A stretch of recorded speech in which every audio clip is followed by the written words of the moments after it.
వాళ్ళ త్యాగాలన్నీ మనం వృధా చేస్తూ ఉన్నాం, వాళ్ళ మరణాలను వృధా చేస్తూ ఉన్నాం. వాళ్ళు చనిపోతూ, స్టెఫను రాళ్లతో ఎందుకు కొట్టబడాలి? రాళ్లతో కొట్టబడుతూ ఆయన ఎందుకు మాట్లాడాలి ఆ మాట? ఏమంటే పౌలు గారు ఎందుకు తల తెగిపడాలి? పౌలు గారి తల. యోహాను గారు చివరి దినాలలో ఎందుకు పద్మాసు దీపంలో పరవాసిగా ఉండాల్సి వచ్చింది? మన కోసం, మన విశ్వాసాలను కాపాడడానికి వాళ్ళ జీవితాలు త్యాగం చేశారు.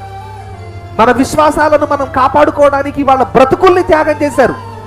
వాళ్ళ వాళ్ళ వాళ్ళ జీవితాలే మరణవాన్మూలాలు. వాళ్ళు ఏ ప్రతిక్షణం మేము చస్తామేమో అన్నట్టుగా బ్రతికారు. ప్రియులరా, ఈ రోజున మనం ఏం నేర్చుకుంటున్నాం చెప్పండి?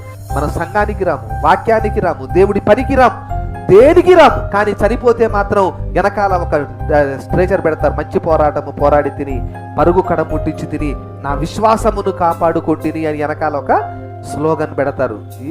అన్న అర్థం ఉందా పెట్టేటప్పుడు?